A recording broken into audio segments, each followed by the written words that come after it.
Olá, meus caros, reflexão aqui no conteúdo edificante. Nós vamos continuando aquela série de números acerca de pecados, transgressões e tal. Nessa oportunidade a gente vai falar acerca dos 25 tipos de depravação. E você encontrará isso no texto base de Romanos, capítulo 1, versículo 25 em diante. Vai deixando seu like, se porventura não é inscrito no canal, se inscreva. Leamos o texto sagrado, que nos diz o seguinte: mudaram a verdade de Deus em mentira, e honraram e serviram a criatura em lugar do Criador, que é bendito eternamente. Amém?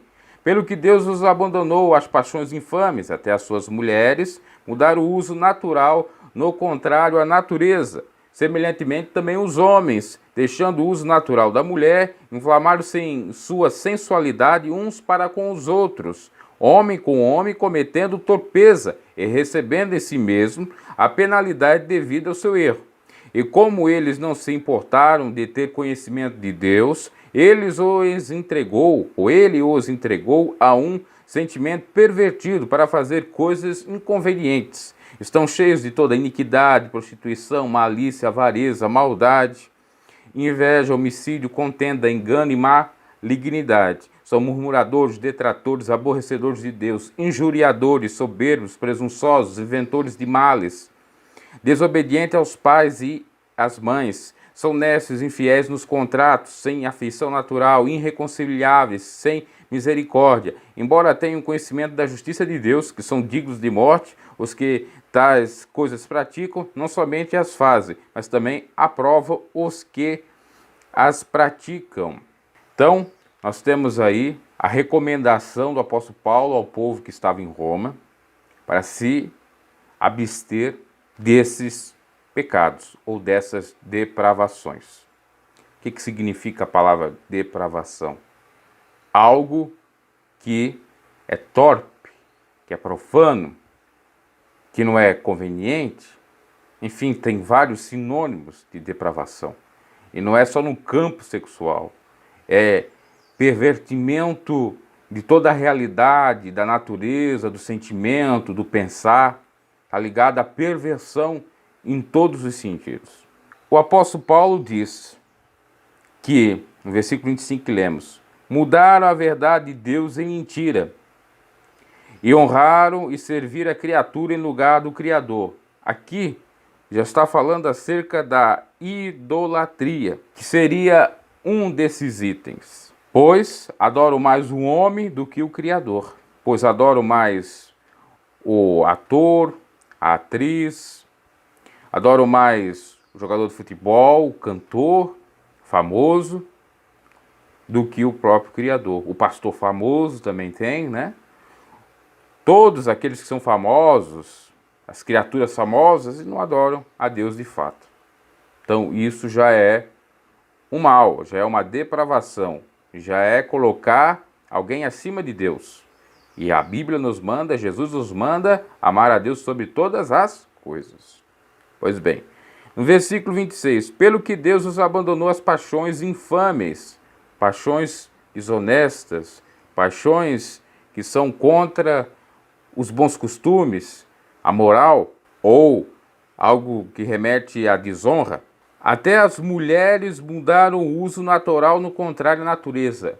Aqui é um versículo claro e nítido da vedação por parte de Deus ao pecado da prática do lesbianismo, que claro não tinha esse nome, porque o nome lesbianismo veio de um lugar chamado Lesbo, e está até ligado, me parece, à mitologia ou algo referente a isso, ou algum conto. Mais tarde, muito mais tarde, depois de Cristo, naquele tempo, a ideia que se tinha era aquela que está lá em Levítico, que o homem que deitar com outro homem, ou via sua nudez, cometia pecado. E, obviamente, que se estende a mulher com outra mulher. Era isso que eles tinham em mente, e Paulo, na época, falou que as mulheres mudaram o uso natural. Qual é o uso natural? É andar com o homem. Macho e fêmea, Deus os fez, e diz, deixará o homem, sua parentela, seu familiar, unir-se-á à mulher, se unirá a ela, e não a um outro homem, ou não a várias mulheres, né? Já refutando até a poligamia, que é o relacionamento com várias mulheres, ou vários homens no caso de uma mulher.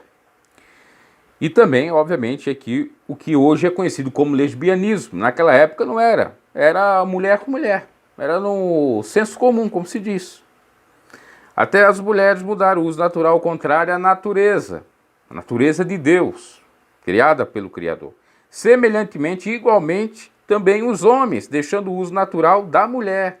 Ou seja, deixando o uso natural de andar com a mulher, de coabitar com a mesma. Inflamaram-se, uniram-se, ou separaram-se, ou corromperam-se em sua sensualidade, uns para com os outros, e aqui é claro, homem com homem, cometendo torpeza, pecado, imoralidade, e recebendo em si mesmo a penalidade devida ao seu erro. Ora, se já na lei, lá em Levítico, você encontra o pecado do homossexualismo, que não tinha esse nome, mas era o pecado do homem com homem, imagina no tempo de Cristo ou no tempo que o apóstolo Paulo pregou. Aí muitos dizem, não, aqui não está se referindo a isto, mas sim a depravação total de Roma por conta dos deuses, dos bacanais, das orgias esbórnias que eles faziam. Não, é contra esse pecado. É claro que existia o seguinte procedimento em Roma, por exemplo, um general, uma autoridade, um imperador, quem quer que fosse que tivesse algo superior ao outro, que comandasse alguma tropa, ele fazia algo abominável.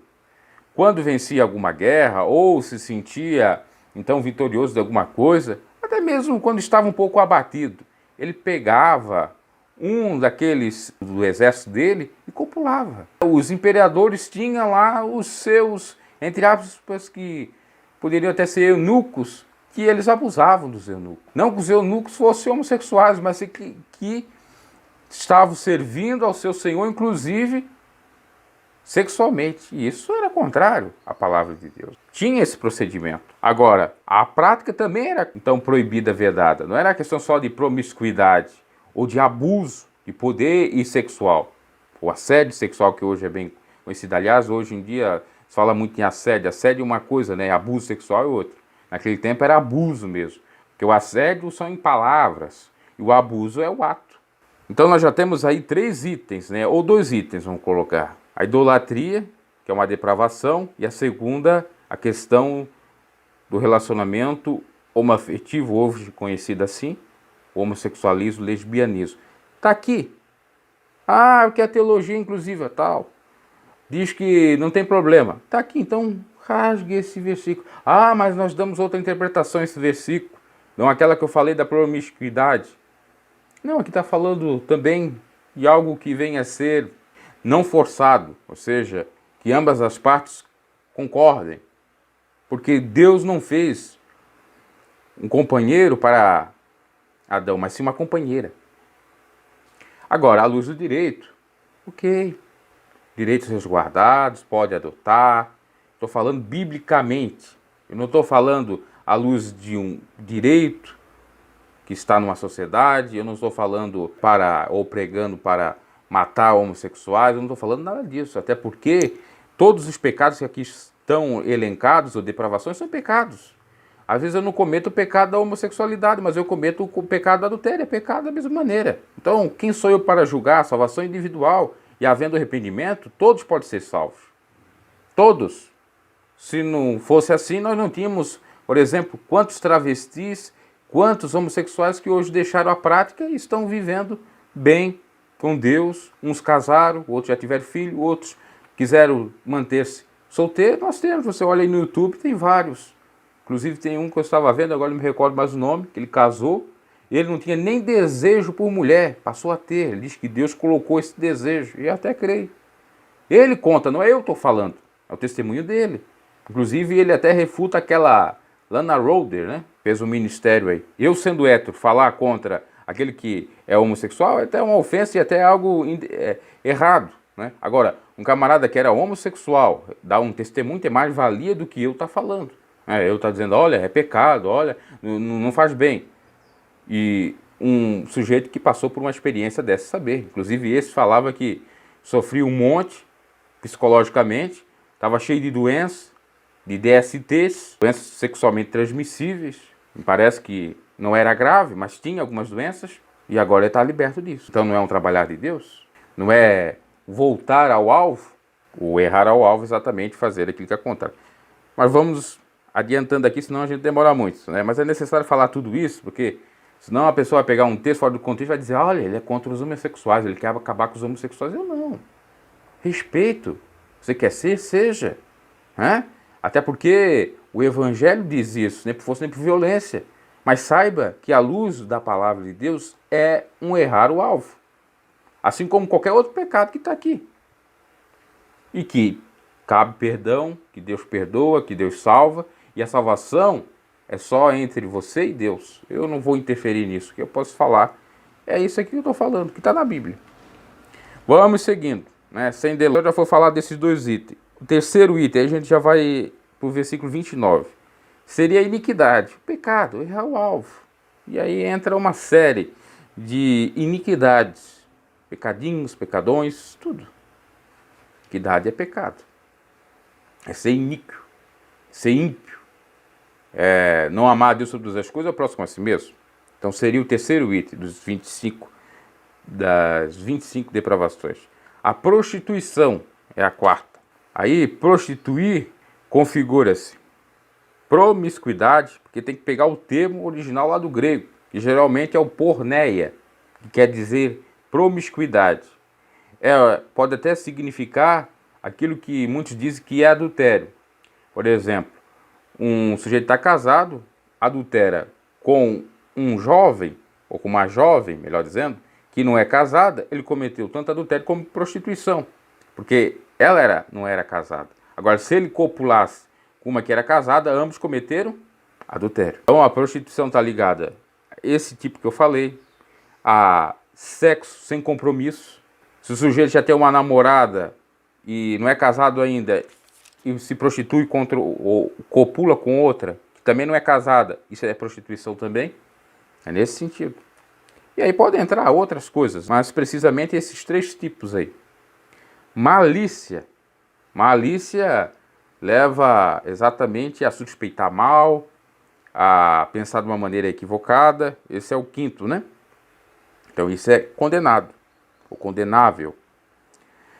A malícia pode ser tanto o âmbito sexual, em vários âmbitos. Acho que é bem claro, malícia. A avareza. O sujeito tem amor ao dinheiro. O amor ao dinheiro é a raiz de todos os males. Você ter dinheiro não é o problema. O problema é você ser egocêntrico, você ser pão duro, mesquinho. Você vê o necessitado, pode ajudar e não ajuda. Inclusive, segundo os últimos dados que eu estava vendo, cresceu e muito a riqueza dos mais ricos e diminuiu e muito a pequena riqueza dos pobres, né? Ou o salário dos pobres, ou a maneira deles viver. Tudo por quê? Por conta da avareza. O rico cada vez fica mais rico e o pobre cada vez mais pobre. Isso é também algo equivocado. É o sexto, né? Segundo aqui a contagem. 2, 3, 4, 5, 6. O sétimo, maldade. Sentimento ruim, mal. Fica maquinando o mal 24 horas. Remete àquilo que se fala de maquiavélico. O sujeito está contaminado. Que vive pensando em fazer o mal, enganar, tem prazer. O sujeito ser até comparado como alguém que seja sádico. Tem prazer em castigar o outro, em ver o outro sofrendo. Ver o outro passando perrengue e ainda ri, zomba. Está tudo ligado aqui à maldade. As brincadeiras estúpidas que se fazem por aí. Entra a questão de bullying também, a maldade. Mulheres sendo usadas pelo inimigo para enganar homens casados, é maldade também, né? Porque aquela mulher de Potifar que quis seduzir José, ela fez na maldade. Para José sofrer mais ainda. Levantou uma calúnia dele. Isso também é maldade. Homens também que fazem aí certas maldades, se vão em cima, dão em cima de mulheres casadas, compromissadas e coisa nesse sentido. Oitava, portanto, a inveja. Como tem gente invejosa, né? A inveja não é você olhar para o que o cara tem e desejar e lutar para ter. É você invejar ao ponto de querer aquilo que exatamente o cara tem e fazer de tudo para ter. Matar, enganar, roubar, etc. Geralmente isso acontece às vezes quando o sujeito sobe numa posição, tem uma promoção, né, de um cargo que dá muita rentabilidade, aí vem os invejosos e querem puxar o tapete dele. Então a inveja é outro algo lamentável. Inclusive Salomão vai dizer que é a podridão dos ossos. Tomai cuidado, porque foi por inveja que Caim matou o seu próprio irmão Abel. E ele poderia ter a mesma bênção que Abel teve, mas por conta do seu desleixo, por conta da sua preguiça, ele acabou não recebendo a bênção de Deus e ficou invejoso. A mesma coisa que acontece com alguns.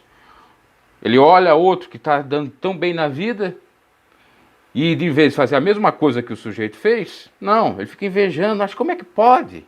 Como é que pode ele ter isso? Como é que ele pode ter isso? Aí começa a conjecturar, a pensar, foi assim, roubou, enganou, ganhou do pai, fez isso, fez aquilo. Aí começa aquele sentimento ruim, não pode nem olhar para o cara. E quando olha é para fazer alguma sacanagem. Lamentavelmente nós temos isso até no meio da irmandade dos cristãos, né? Essa é uma depravação. Vamos à nona, né? Homicídio, matar pessoas, latrocínio também, que é homicídio em seguida, aliás, o roubo em seguida de morte.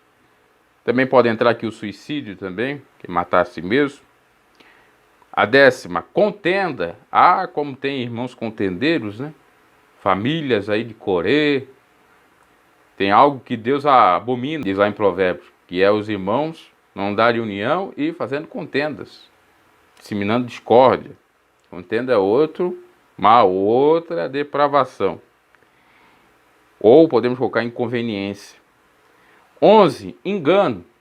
Mentira, né? Quantos usam de engano, mas aqueles que usam de engano não permanecem na congregação do justo. A mentira, a máscara, a hipocrisia, uma hora cai. Quantos andam enganando aí, né? Quantos andam aparecendo ser uma coisa e não são? Quer ser santos, quer dizer que não tem pecados. Quem não tem pecado atira a primeira pedra. A gente pode estar descumprindo isso aqui. Eu tenho certeza que eu já descumpri várias vezes, vários itens desses. Agora eu não posso ser um hipócrita de condenar meu irmão e não ver que eu estou pecando. Só que há uma diferença daquele que peca e não se arrepende, daquele que peca e se arrepende. É a mesma coisa que vale lá para os homossexuais, vale para todos aqui, ó. Se arrepender, pronto. E se arrepender é aquilo que Jesus disse: vai e não peques mais. E se pecar, tente novamente, então, pedir perdão, porque nós temos um advogado que perdoa nossos pecados. E a malignidade, que é algo maior do que a maldade. O sujeito, ele não dorme se ele não fazer o mal, né? Se ele não cumprir a meta de maldade dele. É um serial killer, é um criminoso nato. É a malignidade. Vamos aqui a outros itens. Vamos ao 13, murmuradores. Lembra a família de Coré que foi consumida lá pela terra, né? Murmurar desagrada a Deus. Jó passou o que passou, mas não murmurou. Ainda a sua esposa murmurando e tentando instigá-lo a fazer a mesma coisa, né? Ou induzi-lo. Olha, amaldiçoa o teu Deus e morre. E ele disse, como uma louca fala. Ele repreendeu. Então um homem de Deus, uma mulher de Deus pensa nesse sentido. Eu sei que não é fácil. Eu sei que o espírito está preparado, a carne é fraca, que a gente comete esses deslizes. Mas não é para fazer, né? Detratores são aqueles que caluniam, que injuriam, que fazem uma série de polêmicas, de contendas sem causa, sem motivo, simplesmente por fazer. São aqueles que, de fato, têm prazer em colher mosquito e engolir camelo, que nem faziam os fariseus. Em ficar procurando sempre alguma falha, né? Como se eles fossem perfeitos. Esses detratores aqui, tem vários aí, né? Esses malfeitores, esses criadores de contendas, que fazem doutrinação aí em YouTube, em igrejas, alienando pessoas, etc. É algo condenável. Aborrecedores de Deus, esses são terríveis, que aborrecem a Deus costumeiramente, continuamente. Esses aborrecem a Deus porque amam o mundo e não amam a Deus. Esses aborrecem a Deus porque eles amam a injustiça e não a justiça. É o 15, né, se eu não me equivoco. 16, injuriadores, que cometem injúria, que ofendem a honra subjetiva. Eu já falei aqui, isso é um conceito que é dado de acordo com a doutrina do direito penal. Honra remete àquilo que você pensa, aquilo que você acha de si. É subjetivo, porque cada um pensa de si de uma maneira. Cada um tem a sua honra e cada um pensa da sua honra de uma maneira. O sujeito às vezes pode ter um complexo com um problema na sobrancelha e alguém começar a indicar ele pode se sentir ofendido e pode pedir uma reparação, tanto na esfera civil como na penal, claro, uma condenação.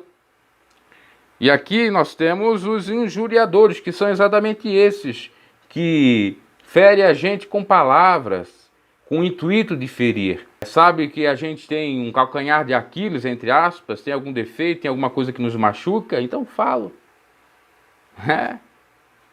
Nós temos vários exemplos disso. O maior foi Jó, né? Sofreu bastante com isso. E Jesus também, né? Esses também estão cometendo depravação.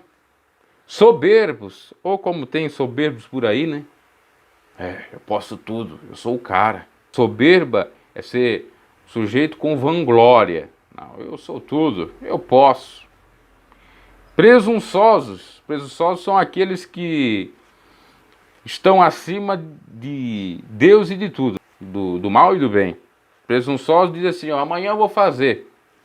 Como é que você vai fazer amanhã, se amanhã não te pertence? Amanhã pertence a Deus, como diz São Tiago.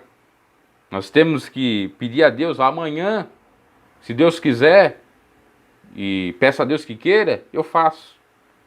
Isso aqui é presunção. A soberba é a vanglória, achar que pode tudo. E às vezes até crer em Deus. Eu creio em Deus, eu estou abaixo de Deus, mas eu posso algumas coisas, até porque eu tenho um cargo aqui de pastor, de presbítero. Exemplos. Tem muitos que dizem que ama a Deus, que temem a Deus, mas o Deus tem que ser de acordo com as suas convicções. Se o Deus não é de acordo com as suas convicções, ele não crê nesse Deus. Acho que deu para compreender. É dizer, se o Deus, por exemplo, da Bíblia, condena algum pecado e ele crê que o Deus dele não condena, tá tudo bem. Ele vai fazer de acordo com o seu Deus. E vai revidar. Aí tem a questão da soberba. Vamos seguindo, senão a gente não acaba com essa reflexão. Inventores de males. E quantos que criam problema? Quantos que inventam coisas que não existem? Uma certa feita uma pessoa me viu ralhando com um cachorro. Não era ralhando, era só, vai cachorro, vai pra rua. Ele estava dentro de casa. Não queria, meus familiares não queriam que ele ficasse dentro de casa. Então eu fui lá fazer. Isso eu era novo, adolescente aí, meus 20 anos. Então eu mandei o cachorro. Aí outra pessoa que estava na casa como visita achou que eu estava mandando ela embora. E criou uma polêmica. Esses são os que criam e inventam males. Ora, eu estava falando para o cachorro e não para a pessoa. É uma indireta. Não é isso. É tanto suspeitar mal e como criar ou inventar males. E aqui encaixa várias outras coisas. Inventa até pecado que não existe. Dá para meditar aqui, né? Olha, você não pode usar, por exemplo, a gravata vermelha. Porque a gravata vermelha, o vermelho remete a algo satânico do inferno e remete também a coisa de mulher. Inventar males, né? Inventar pecados. Um exemplo, aí por aí vai. Desobedientes a pais e a mães. E aí existe. E não só os pais e as mães consanguíneos, né, ou naturais, mas também espirituais. Na fé. Aqueles que ganham as suas almas.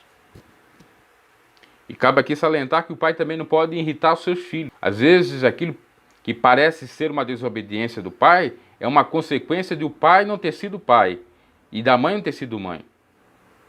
Porque um pai, eu não consigo conceber uma ideia diferente, um pai que é pai, uma mãe que é mãe, o filho vai ser geralmente filho.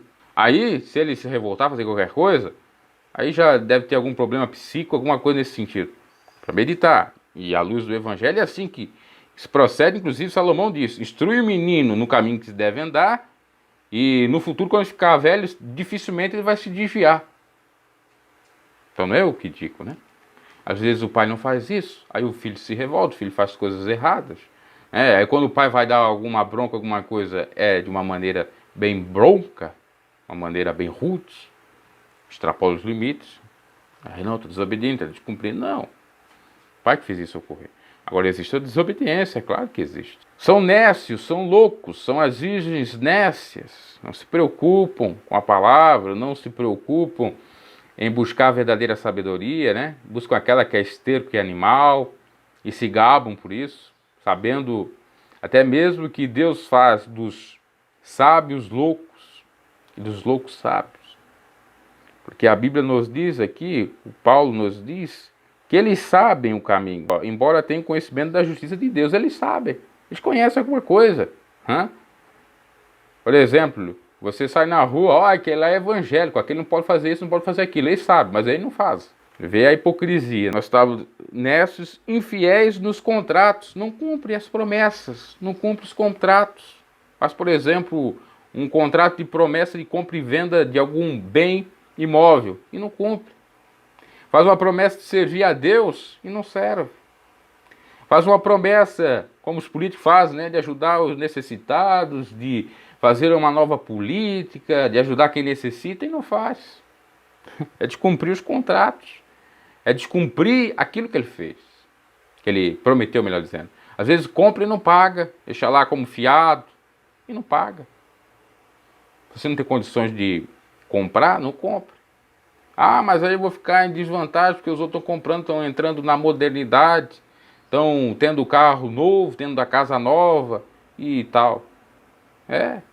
O momento seu, uma hora vai chegar, não é agora. Então tem que esperar. Sem afeição natural, sem, obviamente, o amor natural, por exemplo, sem, de fato, ser algo, ou alguém, melhor dizendo, que pertence à natureza divina. Perde totalmente a naturalidade das coisas. E dá valor às coisas simples, por exemplo, de na questão do casamento, né, manter os marcos. É nesse sentido. Perde o sentimento bom, o sentimento de amor, de afeto, de carinho, natural. Tem o ódio, o afeto ou o carinho é de uma maneira diferente, totalmente diferente à luz, perdoa a redundância, do Evangelho, de amar a Deus sobre todas as coisas, ao próximo como a si mesmo, que isso seria a afeição, o afeto natural. O 24, irreconciliáveis. Eles não se conciliam, voltam a se reconciliar.